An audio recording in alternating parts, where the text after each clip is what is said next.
Hello everyone, this is Ben here with chapter 3 of this Hebrew class that we're working with, learning how to read Hebrew. Following along the Hebrew primer, links will be in the description to all the materials that we'll be using, mostly just the book for right now as we're working through the different chapters. I'm going to try something new today. This is basically just a PowerPoint presentation that I'm recording myself going through. Hopefully that'll be maybe easier to follow, maybe easier to read, and you don't have to look at my disorganized office.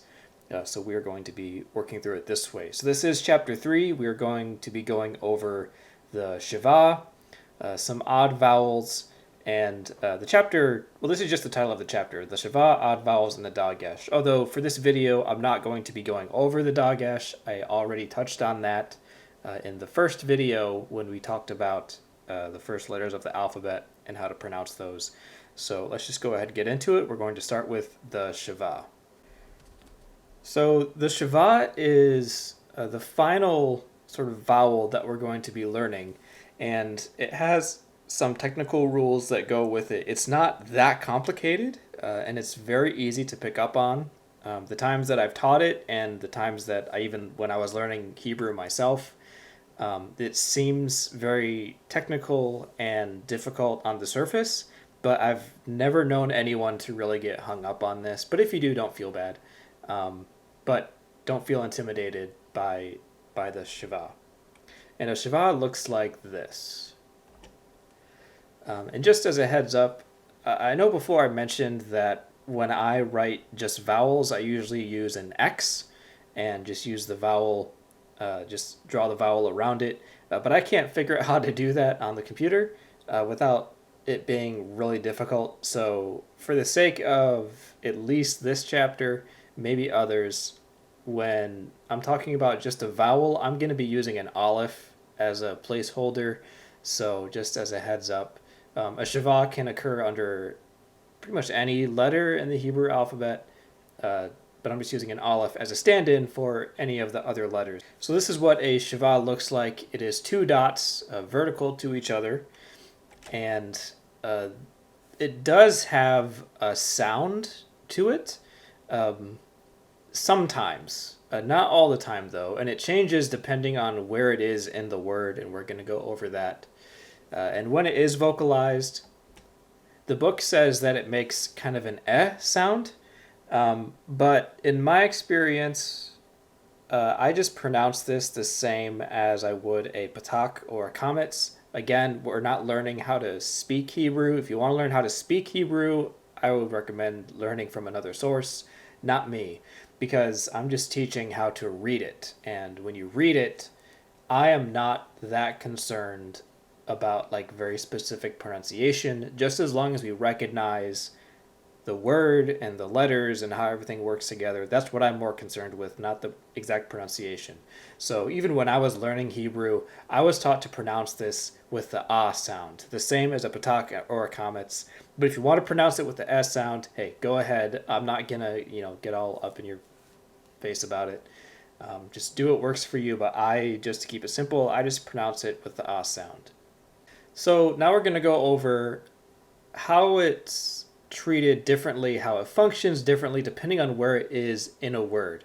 Now, when you see it at the beginning of a word, it is pronounced. It actually has a sound, and the book says it's a short, slurred sound. So some of the examples it gives for this, and I'm going to be reading this in Hebrew. These are English words, but they're written in Hebrew. They're transliterated, and remember, in Hebrew, you always read from right to left. So here, I'm just going to read this out. You have here la. Remember, that's the sound of a Shiva, that ah sound. You have la, goon. So the word lagoon. And then the next one here is maroon. So maroon. So when you see a Shiva at the beginning of a word, it is pronounced with that ah sound. Some other examples that the book gives are these. These are Hebrew words, so if you want to take some time to look at these, it's good just to get a feel for how to pronounce Hebrew and how it sounds. You have here kali, next one katav, shamar, ma'od. So those are some of the examples. I don't think I included all of them. You can read through all of them. I would recommend it, but just for the sake of this video, I'm just going to do a few just so you can get a grasp of how it's pronounced. And I even noticed myself when I'm pronouncing this, I actually don't do the ah sound. It's more of a if you want to see that spelled out, I guess it'd be a UH. That sound is sort of how I pronounce it, but again, everyone kind of has their own accent. So this is how you treat the Shiva at the beginning of a word. When it is at the beginning, it is vocalized, it has that sound, so keep that in mind. Now, when you see a Shiva at the end of a word, it is always silent and it's not pronounced at all. And so this is the example that the book gives. This is a cough with a Shiva. This is pretty common. Definitely get used to seeing this.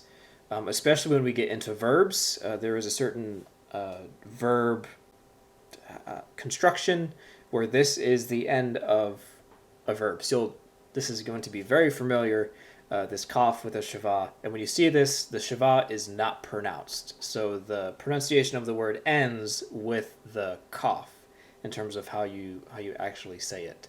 So that's at the end of a word, you don't pronounce the Shiva. A couple other examples that the book gives. I'll just read these. This is bach and shat. You notice this isn't bacha and shata because the Shiva, again, when it's at the end of a word, it is not vocalized. It's essentially just kind of an indication you don't pronounce the Shiva here. This is the end of the word. So bach and shat. Some other examples it gives here, and again, these are Hebrew words. You have at, elek, derech, and ach.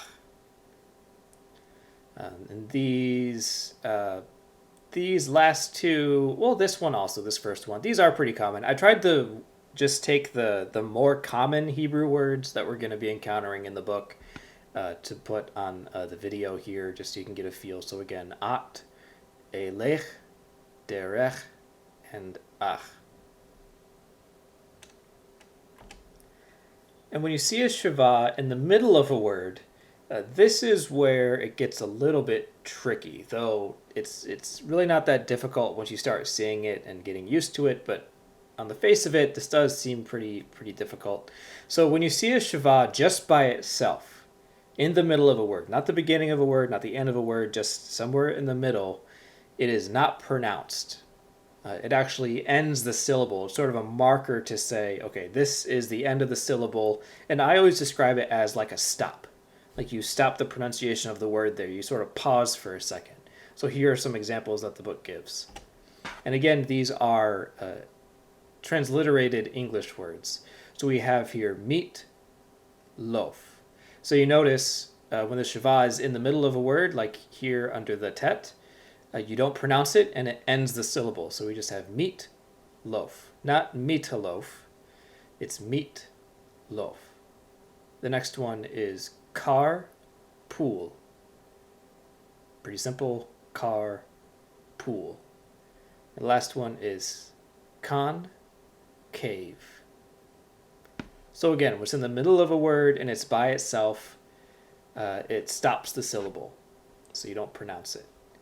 However, when you see two Shivas that are side by side, the first Shiva is silent and the second one is pronounced. It's vocalized. So here are some examples here. I'm just going to slowly read through these so we can get a feel for this. This is yich, tavu. So again, this first Shiva that we encounter here stops the syllable, and essentially the first Shiva stops and the second one starts it back up again. So you have yich, tavu. So again, the first Shiva stops the syllable, it's not pronounced, but the second Shiva right next to it is pronounced. You vocalize that one, yich, tavu.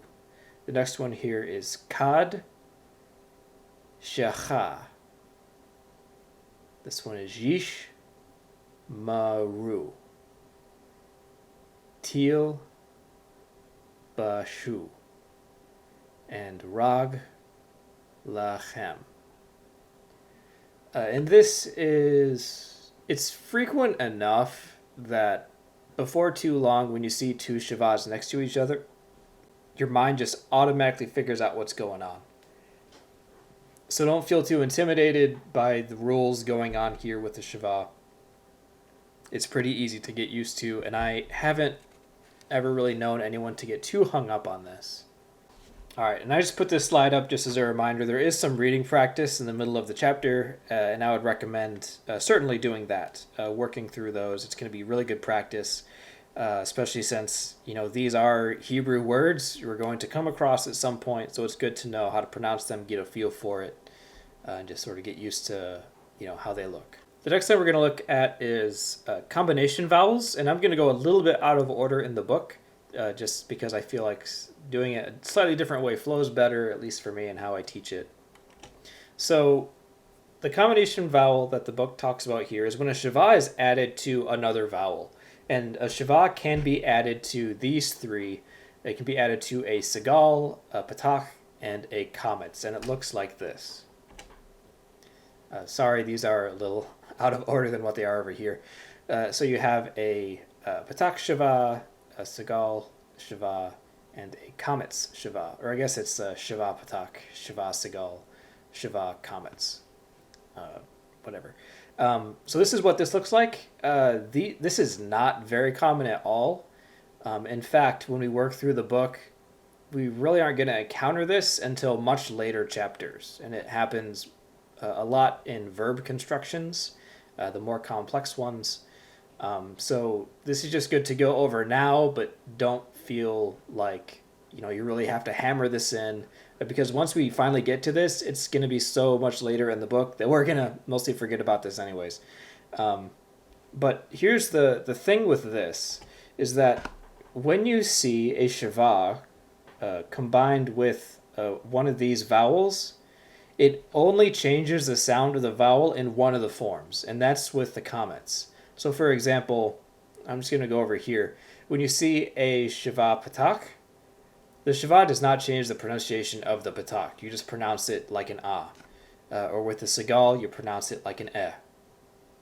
The only time it changes the sound of the vowel is when it's with a Kametz. And when that happens, it changes to an O sound, like an O.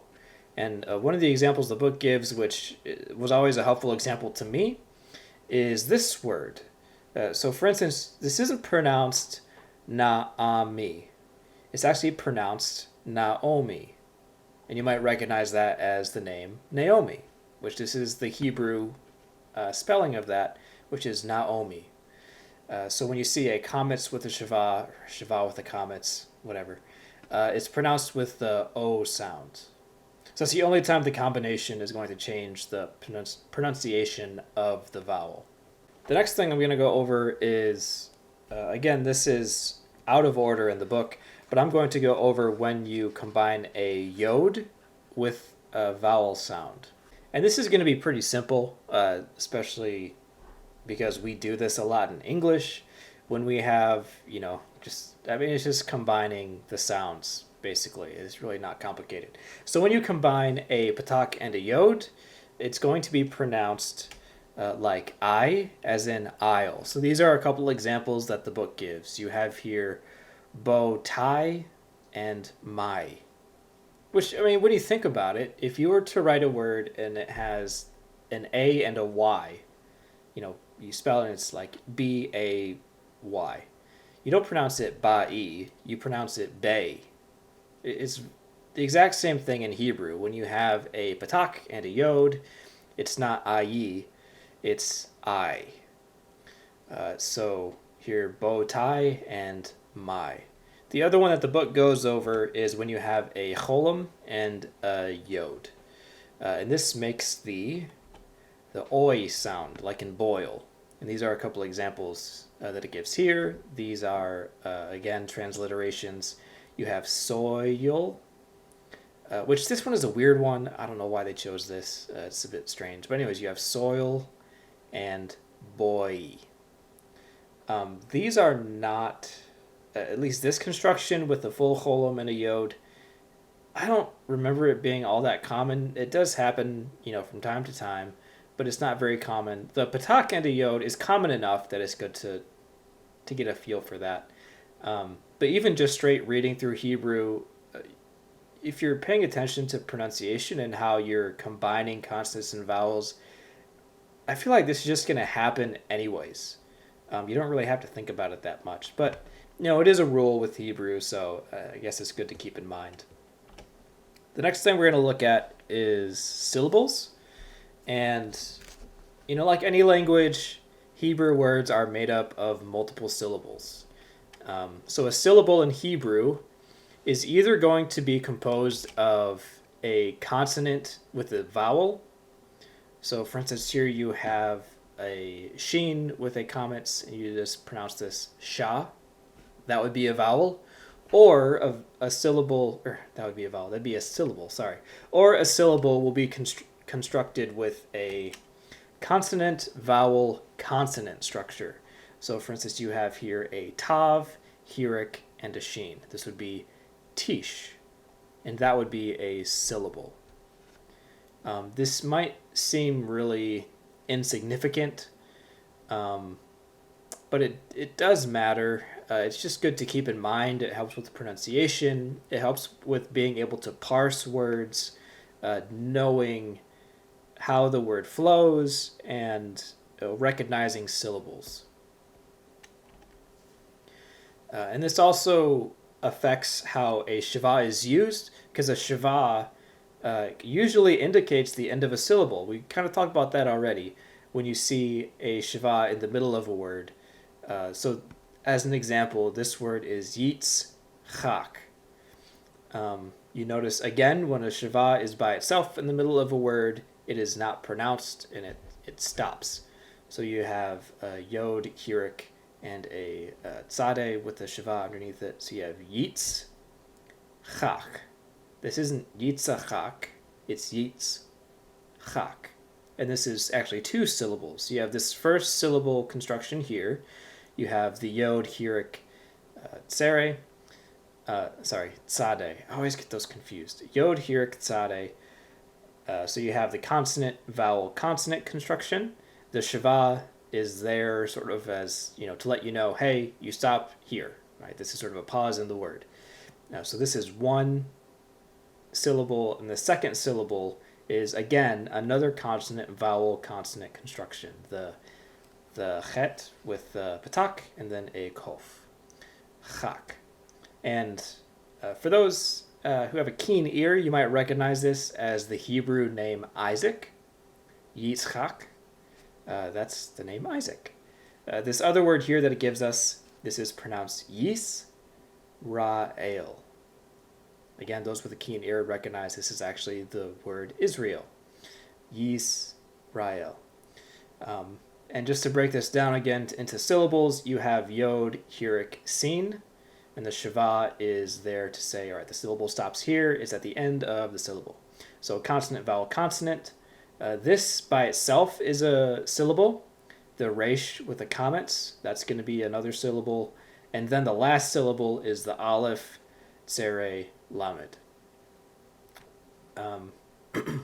So the reason that this is not one syllable, the resh, comments, aleph, tzere, lamed, or why it's not resh, comments, and aleph, is because a syllable always starts with a consonant. It always starts with a consonant. So you can't have a syllable start with a vowel. So when you see this construction here, I'm just taking this last half of the word, starting with the resh. When you see the resh and aleph, the resh comments, you know that that's its own syllable because the next consonant has a vowel, which means you can't make a syllable out of consonant resh, vowel comments, and then consonant aleph, because that means your next syllable has to start with tzere, and you can't do that. You can't start a syllable with a vowel in Hebrew.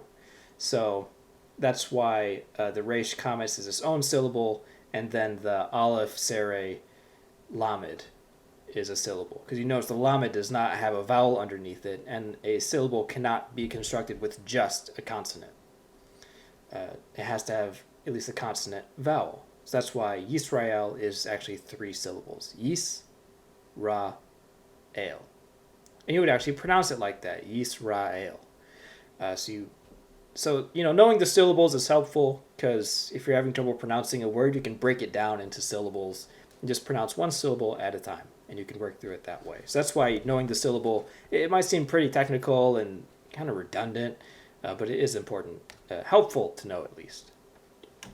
All right, last thing we're going to go over are accents. So when you pronounce Hebrew, the accent is always on the last syllable. So as an example, I have here the name Abraham. This is Avraham is how you pronounce it in Hebrew. But really with the accent, it's Avraham. The accent is on the last syllable, Avraham.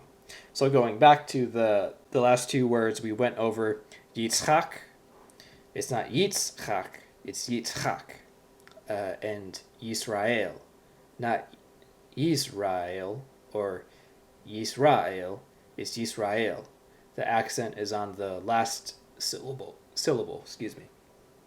Now there are times when the accent is not on the last syllable, and when you encounter those, they're going to be marked with this sort of sideways caret looking thing, an accent mark over where the syllable actually is. So as an example here, the book gives us this word.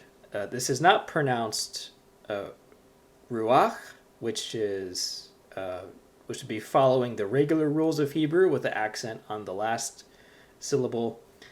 It's actually spelled like this in the book, and it's pronounced ruach, which some of you, again, would recognize that as a fairly popular Hebrew word. It's the word for breath, wind, or spirit, ruach.